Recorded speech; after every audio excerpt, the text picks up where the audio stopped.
Forums ہیں ان کے ساتھ انگیجڈ ہیں, ہم ان کے ساتھ کمیونیکیٹ کر رہے ہیں, اور جہاں جہاں انشاءاللہ پاکستان کا ایک کردار کنسٹرکٹیو اور پازیٹیو ہوگا وہ ہم ادا کرتے رہیں گے. Thank you so much and congratulations on your successful visit. Prime minister کے UNGA کا یہ جو 78واں اجلاس ہے, اس میں جو شرکت ہوئی ہے, جو سائڈ لائنس پہ ملاقاتیں ہوئی ہیں, اسی پر بات کرنے کے لیے اس وقت ہمارے ساتھ اقوام متحدہ میں پاکستان کے مستقل سفیر امبیسڈر منیر اکرم صاحب موجود ہیں. بہت شکریہ امبیسڈر صاحب ٹائم دینے کے لیے.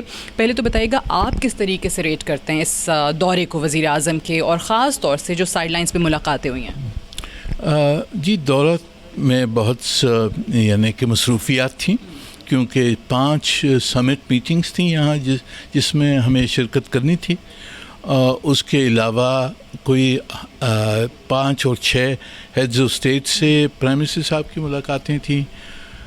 ہمارے جو وزیر خارجہ ہیں ان کی کوئی میرے خیال میں 20 بائیلیٹرل میٹنگز ہوئی ہیں, اور کوئی 10 ایک فارن منسٹرز کے level per Islamic conference, group of 77, سائیکا, SCO, ان سب اداروں کی فارن منسٹرز کی میٹنگز ہوئی ہیں.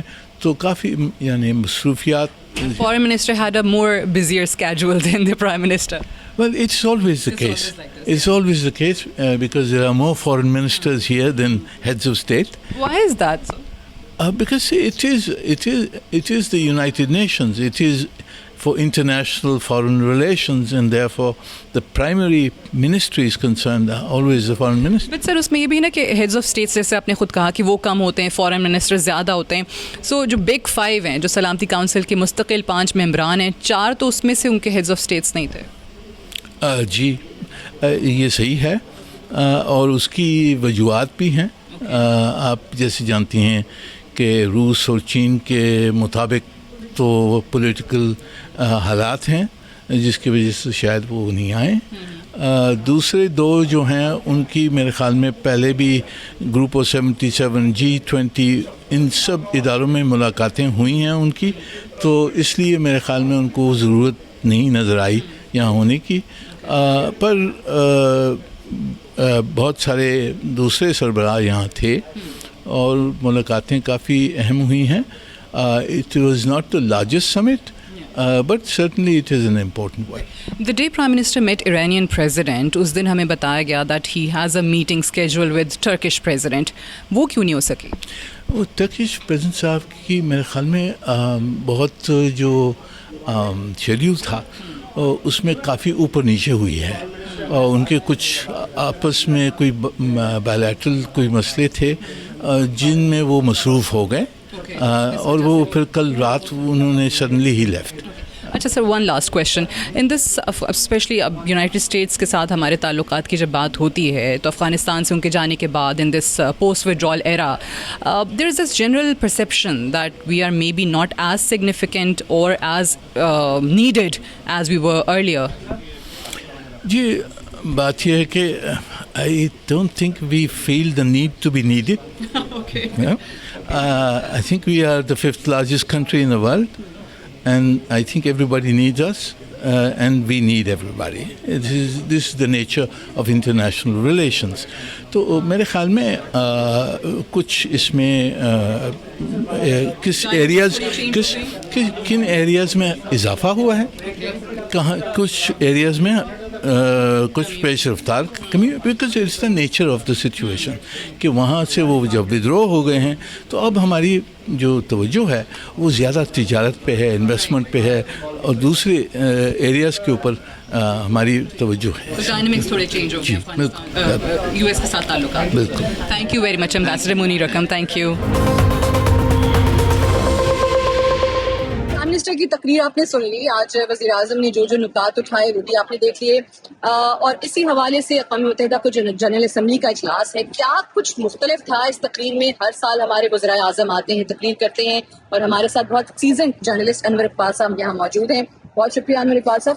پہلے تو بتائیے, آپ کو پہلے سے پتا تھا کہ کیا نکات ہوں گے جو ہر سال ہر وزیر اعظم یہاں پر آ کر ریز کرتا ہے؟ اس میں ایک بات یہ ہے کہ یہ تقریر مختلف یا انپریڈکٹیبل ہو نہیں سکتی, کیونکہ یہ ہے کیا, ایک پلیٹ فارم ہے جس میں آپ انٹرنیشنل ایشوز پہ اپنی پوزیشن باغ رکھتے ہیں. ٹھیک ہے, آج انہوں نے کیا کیا, ہم ظاہر جو موٹے موٹے نقطے ہیں ان پہ تو ہم بات کریں گے ہی آپ. لیکن دیکھیں انہوں نے پاکستان کو درپیش مسائل کے علاوہ یمن پہ بھی بات کی, انہوں نے مڈل ایسٹ کے اور ایشو پہ بھی بات کی, یوکرین پہ بھی بات کی. Started off his speech with the Ukraine issue. Ukraine, because that is the biggest issue in the United Nations. تو اس لیے اس میں چونکہ آپ سال بھر اگر آپ آبزرو کرتے ہیں, بیانات پڑھتے ہیں اور چیزوں پہ نظر رکھتے ہیں تو آپ کی بات سمجھ آتی ہے کہ آپ کی ان سارے ایشوز پہ پوزیشن کیا ہے, اور پھر آپ باتیں کرتے ہیں کہ آنے والے سال میں, اگلے ایک سال میں آپ کی پوزیشن کیا ہوگی. تو اس میں کوئی چیز ان ایکسپیکٹڈ ہوتی بھی نہیں ہے, ہونی چاہیے بھی نہیں. جتنے بھی اسٹیبل کنٹریز ہیں ان کے بارے میں آپ کو پتہ ہوتا ہے 10 سال سے ان کی کیا پوزیشن چلی آ رہی ہے. ہمارے یہاں کیونکہ انسٹیبلٹی اتنی ہے کہ تھوڑی دیر بعد کوئی نہ کوئی تبدیلی آ جاتی ہے, ورنہ آنی نہیں چاہیے. اور صحیح کہہ رہے ہیں آپ کہ یہ فورم ایسا ہے کہ اس پہ وہی آپ کا پرسسٹنٹ ایک جو سٹینس ہے ایشوز پہ آپ وہی ریز کر سکتے ہیں. آپ کی ریکگنیشن بنتی ہے, یہ پاکستان کی یہ پوزیشن ہے یوکرین پہ, پاکستان کی یہ پوزیشن ہے کشمیر, جیسے کشمیر پہ آج بولے, اور ہم نے اپنی پوزیشن واضح کی. ہم نے انڈیا کی جو انہوں نے مزید اپنا جو بڑھایا ہے اس پہ بات کی, ریگولیشن پہ بات کی. ہم اس پہ پرسوں سے کرتے چلے آ رہے ہیں. لوگ کہتے ہیں اس کا کیا فائدہ, کیوں ریز کرتے ہیں. اقوامی برادری ہے, اس کو بتانا ہے, ہر سال ریمائنڈ کرانا ہے. لیکن ہمارے یہاں سمجھا جاتا ہے کہ یو این نے حل کیوں نہیں کیا. بھائی یو این کے پاس نہ فوج ہے نہ ریسورسز ہے, یو این حل نہیں کر سکتی. یو این آپ کو پلیٹ فارم پرووائڈ کرتی ہے جس میں آگے اپنی باتیں کریں. اور یہ آپ نے بتا دیا کہ یہ یونائٹڈ نیشنز کا انفنشڈ ایجنڈا ابھی بھی ہے, یہ آپ نے مکمل بڑی امپورٹنٹ بات ہے. اس کو ہمارے یہاں کیونکہ بہت سال ہو گئے, ہمارے یہاں اصل میں ایک مسئلہ اور ہوا, جو ٹی وی چینل ہمارے آ گیا نا 24/7, تو اس میں لوگ چاہتے ہیں کہ ابھی جو صبح کی خبر چلی ہے تو اگلی صبح کی خبر سے پہلے کشمیر حل ہو جائے. ایسا نہیں ہے. سو اچھا, all that criticism on care taker prime minister was uncalled for. کہ جی نگران وزیر اعظم ہے, کیوں جا رہے ہیں, because this is the first time اگوائی جنرل اسمبلی کا اجلاس ان کے ٹینیور پہ ہے, تو کیا کریں. دیکھیے کرٹیسزم بھی ہونی چاہیے تھی, کیونکہ جو کانسٹیٹیوشن ہے وہ بڑا واضح ہے کہ آپ سے الیکشن کروائیں گے اور چلے جائیں گے. لیکن ان کی میں نے بات کی تھی ان کی جو پریس سیکرٹری سے, بس آپ بات ہے کہ دیکھیں آپ کی بات صحیح ہے کہ ان کے جو ایکسپیکٹڈ ہے وہ یہی ہے کہ الیکشن کرائیں اور چلے جائیں. لیکن اگر اس بیچ کوئی میجر ایشو آتا ہے تو اس میں حکومت بنائی اس لیے جاتی ہے کہ وہ 3 مہینوں کے درمیان کوئی نہ کوئی ملک کو چلانے والا ہو, خالی نہیں چھوڑ سکتے. تو اس دوران اگر یونائٹڈ نیشنز کا اجلاس ہوا ہے تو اس میں آپ آئیں گے اور اپنی پوزیشن واضح کریں گے. ابھی کوئی طوفان نہیں آنا تھا, لیکن اگر آ بھی گئے تو میں نہیں سمجھتا کیونکہ ایسی بری بات ہوئی. یہاں پہ تو obviously وہ الیکشنز کے حوالے سے اس طرح بات نہیں کر سکتے تھے, بٹ کل والا کاؤنسل آن فارن ریلیشنز پہ جو ان کا انٹریکشن تھا, جو اسپیچ تھی and then Q and A session, وہ بہت امپورٹنٹ تھا. اور اس میں انہوں نے کہا کہ میں کوئی ملٹری کو کا پروڈکٹ نہیں ہوں, میں جو کانسٹیٹیوشن کہتا ہے اس کے مطابق ہوگا, الیکشن کمیشن الیکشنز کروائے گا اور میں چلا جاؤں گا. سو ابھی تک ایسے ہی حالات آپ کو لگ رہے ہیں, یہاں بیٹھ کے انالیسس کیا ہے لوگوں میں غیر یقینی. اچھا, یعنی وہ چاہتے ہیں کہ ایسا ہی ہو, ان کو لگتا نہیں ہے کہ ایسا ہوگا یا نہیں ہوگا. کبھی لگتا ہے کہ ہو جائے گا, انتخابات ہو جائیں گے, چلے جائیں گے. کچھ لوگ کہتے ہیں کہ نہیں وہ سال رہیں گے, کچھ کہتے ہیں 2 سال رہیں گے. اور پھر جو ہمارے مقتدر ہوتے ہیں وہ پوزیشن کو واضح بھی نہیں کرتے, جان بوجھ کے وہاں لوگوں کو کیسی گیم پہ رکھا جاتا ہے. تو اس میں آپ یہ نہیں کہہ سکتی کہ یعنی کہ غیر یقینی ہے, لیکن غیر یقینی رکھی گئی. اچھا, اگر الیکشن کمیشن یہ کہہ رہا ہے کہ جنوری کے آخر میں کروا دیں گے, ابھی بھی آپ کو لگتا ہے کہ اس کے باوجود بھی انسرٹن ہیں چیزیں؟ نہیں, میرا خیال ہے اس بیان سے جو ایگزیکٹ ڈیٹ ہے جی بالکل, تو اس سے لوگوں میں کچھ اعتماد بڑا ہوگا. مگر ہمارے یہاں یہ بھی تو ہے نا, ہماری ملک کی تاریخ ایسی چیزوں غریب ہے کہ ڈیٹ لے کے بھی گزر جاتی ہے, مگر یہ چیز سے اعتماد بھی بڑا. ٹھیک. اچھا, اس فورم کے حوالے سے کہا جاتا ہے کہ اس فورم پہ جو اسپیچ سیلف ہے وہ تو اتنی معنی شاید نہ رکھتی ہے, لیکن سائڈ لائنس پہ بہت ساری چیزیں ہو جاتی ہیں, بہت ڈیولپمنٹس ہو جاتی ہیں. ایرانین پریزیڈنٹ کے ساتھ میٹنگ ہوئی, سیم ڈے اسکیجول تھا کہ ٹرکش پریزیڈنٹ بھی ملیں گے. آپ کو کیا لگتا ہے مصروفیت ان کی تھی یا کیوں نہیں ملے؟ دیکھیے ان کی طرف سے ایکسپلینیشن مجھے لگتی ہے وہ یہ ہے کہ جو وقت تھا اس وقت ان کی ان ایکسپیکٹڈ ملاقات ہو گئی اسرائیلی پریزیڈنٹ سے یا پرائم منسٹر سے, اسرائیلی لیڈروں سے ہو گئی. اور اسرائیل ترکی کے لیے بہت بڑا مسئلہ ہے, کیونکہ ان کے بہت قریبی تجارتی تعلقات ہیں, لیکن سیاسی وہ بھی ہے, تناؤ بھی ہے, کیونکہ جو فلسطین کی پوزیشن ہے اس کو اس طرح کی تسلیم نہیں کرتا ہے, کیونکہ ہم تو ظاہر مسلمان کے ساتھ ہیں. تو اسرائیلی ایسا ایشو ہے ترکی کے لیے جس کو اگنور نہیں کیا جا سکتا. اور اگر ان کی اسرائیل سے میٹنگ پہلے سے اسکیجول تھی تو پھر تو یہ لگے گا کہ جیسے انہوں نے ہمارے پرائم منسٹر کو اگنور کیا. اگر پہلے سے اسکیجول نہیں تھی تو پھر اس کا مطلب یہ ہے کہ ہمارے وہ اچانک کیونکہ ایک زیادہ امپورٹنٹ میٹنگ آ گئی تو اس پہ. ٹھیک ہے. آپ کو کیا لگتا ہے کہ پرائم منسٹر صاحب واپس گھر جا کے کیا بتائیں گے اپنی آڈینس کو؟ ٹیک اوے کیا ہے؟ کبھی اس کا ہوتا نہیں ہے اس طرح سے کہ آپ کو یاد ہے کہ جب پہلی بریفنگ ہوئی تھی آپ بھی تھی میں بھی تھا اور ہم نے فارن سیکرٹری سے پوچھا تھا, میں نے کیا تھا کہ اس کا ٹرسٹ کیا ہوتا ہے. بالکل میں نے کہا کہ آپ نے بڑا ون لائنر سوال کیا, ٹرسٹ کیا ہوگا. انہوں نے کہا کہ انگریزی میں کہا every meeting does not have tangible results. تو یعنی کہ ہر میٹنگ پہ جو ایسے ڈائر نہیں نکل ہاں جی یہ حاصل کر کیا. تو اس میٹنگ میں وہ یہی کہیں گے کہ میں نے جا کے مختلف جو ہمارے مسائل ہیں ان پہ پاکستان کی پوزیشن واضح کی اور بتایا کہ مثلاً کشمیر پہ ہمارے پوزیشن کوئی تبدیلی نہیں آئی ہے, چاہے کوئی پوزیشن آئے یا جائے. ہماری معاشرے پر ہمارا معاشی بحران ہے, اس میں آپ نے جو ہم سے وعدے کی تھے ہم امید کرتے ہیں کہ آپ پورا کریں گے. ایس ڈی جی گولس کی بات کر رہے ہیں آپ کی اہداف ہم تدنوں پر رکھی ہیں معاشی ان کو حاصل کرنے کے لیے ہمیں جو آپ نے وعدے کیے ہیں وہ پورے کریں. کل بھی دوبارہ آپ نئے وعدے کیے ہیں وہ وعدے بھی پورے کریں, صرف وعدوں سے نہیں ہوگا.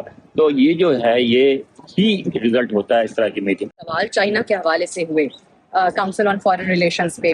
ایک تو انہوں نے کہا کہ پاکستان کسی کیمپ پالیٹکس کا حصہ نہیں بننا چاہتا. We don't wish to join any camp politics. Have you really decided that?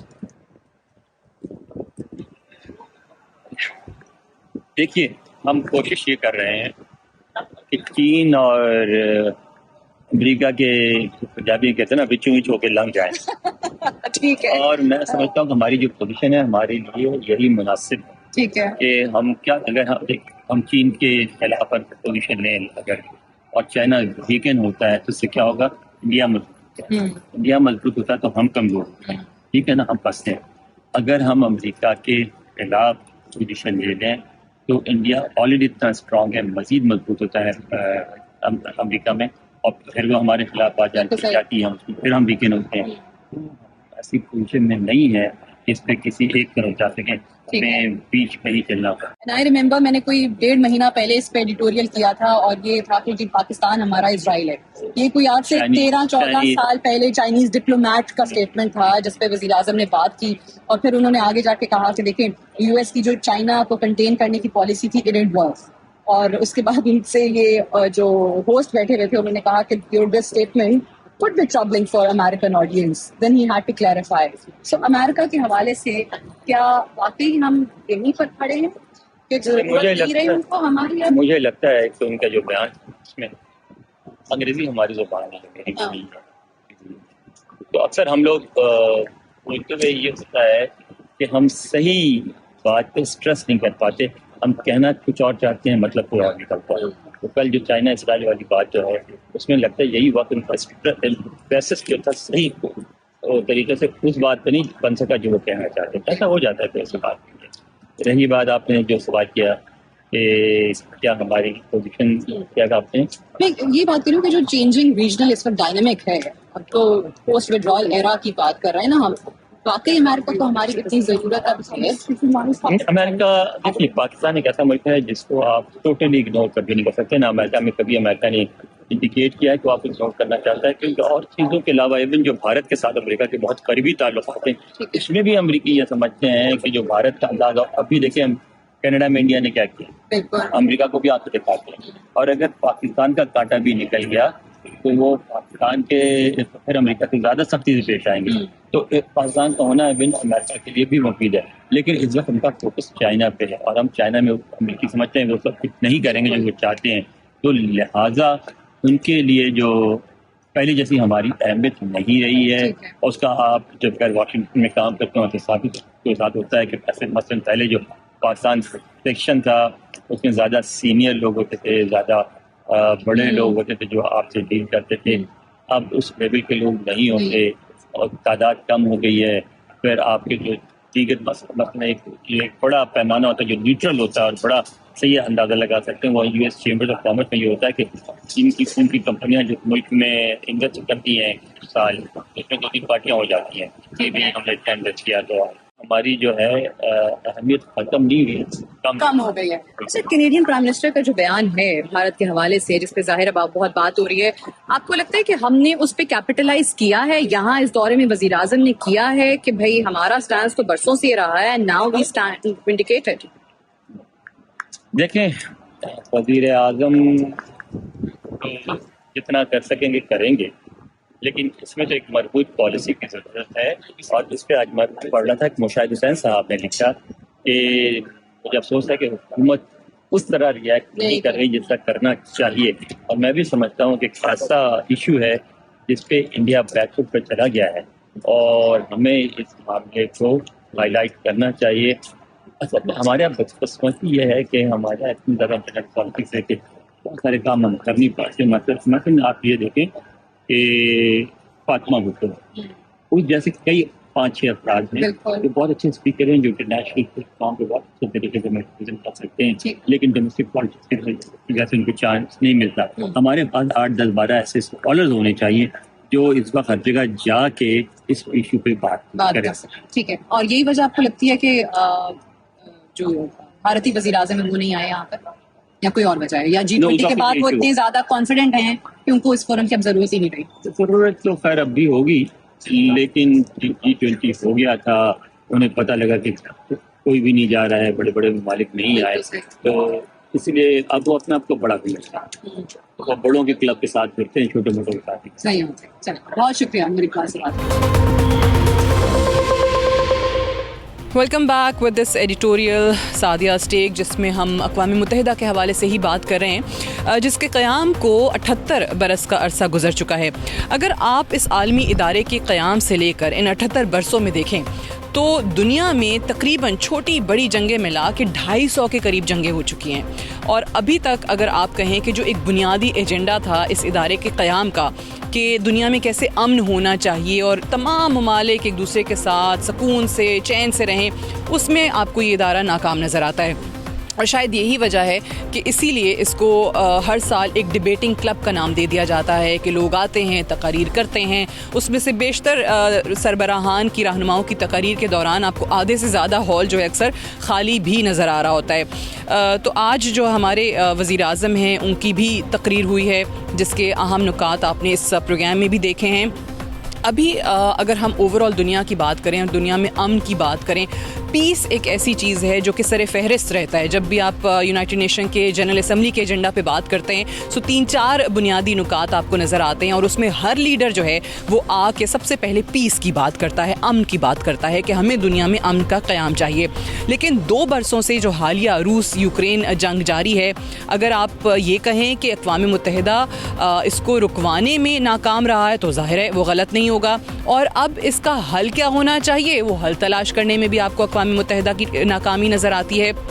اور اسی طریقے سے اب اگر یہ کہا جائے کہ خطرہ مزید بڑھ گیا ہے تو وہ بھی بے جا نہ ہوگا. وہ اس طریقے سے کہ اگر آپ دیکھیں تو تقریباً 2 مہینے پہلے ہی جو رشین پریزیڈنٹ ہیں ولادیمیر پوٹن، انہوں نے ایک بیان دیا اور انہوں نے کہا کہ رشیا نے اپنے دفاع کے لیے بیلاروس کے اندر جوہری ہتھیاروں کو نصب کر دیا ہے، اور اگر روس کی سرحدوں کو خطرہ ہوا یا ہماری سلامتی کو خطرہ ہوا تو ہم اس کو استعمال بھی کر سکیں گے. ساتھ ہی ساتھ اگر آپ US پریزیڈنٹ کی بات کریں جو بائیڈن، تو ان کا بھی یہ بیان آیا کہ جو جوہری ہتھیار ہیں ان کے استعمال کے امکان کو رد نہیں کیا جا سکتا، اور اوبویسلی وہ بھی روس کو ہی اس کا ذمہ دار ٹھہراتے ہیں. اب اقوام متحدہ کی اس پورے سیناریو کے اندر جو حیثیت ہے وہ ثانوی ہو جاتی ہے. وہ اس طریقے سے کہ آپ کہیں پر بھی قرارداد، جو سلامتی کونسل کے 5 بڑے ممالک ہیں، اگر روس کے خلاف آپ کوئی قرارداد لاتے ہیں تو یقینی طور پہ روس اس کو ویٹو کر دے گا، تو وہ قرارداد منظور نہیں ہوگی. اور اگر آپ روس جو ہے وہ یوکرین کے خلاف کوئی قرارداد لاتا ہے تو دیگر باقی 4 ممالک وہ اس کو ویٹو کر دیں گے. سو یہاں پر تو ریزولوشنز کی منظوری بھی ممکن نہیں ہے سلامتی کونسل کے اندر ان اپنے 5 ممالک کے ڈفرینسز ہونے کی وجہ سے. ساتھ ہی ساتھ اگر آپ یہ کہیں کہ جو پاکستان کے ایشوز ہیں وہ بھی ویسے کے ویسے ہیں اور اس میں سر فہرست اوبیسلی کشمیر آتا ہے، جس کو ہم unfinished agenda of United Nations اس طریقے سے کہتے ہیں کہ اس کی اپنی قرارداد تھی اور اس پر عمل درآمد نہیں ہوا، اور پاکستانی وزیر اعظم جو ہیں وہ ہر سال یہاں پر آتے ہیں، تقریر کرتے ہیں. آج بھی جیسے ہم نے بات کی کہ پیلسٹائن کو ریز کیا گیا، کشمیر کے ایشو کو ریز کیا گیا، لیکن اس کے باوجود کیونکہ کسی ملک کے اوپر اس طریقے سے آج سچ بائنڈنگ نہیں ہے، یا پھر کچھ ایسے شکے بھی ہیں اس چارٹر کی جس کے حوالے سے کہا جاتا ہے کہ نہیں یہ بائنڈنگ ہوتی ہے، لیکن اگین سوال یہی ہے کہ اگر بائنڈنگ ہے بھی تو کیا اس پر عمل ہوتا ہے؟ تو اس کا جواب ہے نہیں. اور روس یوکرین جنگ اس کا منہ بولتا ثبوت ہے.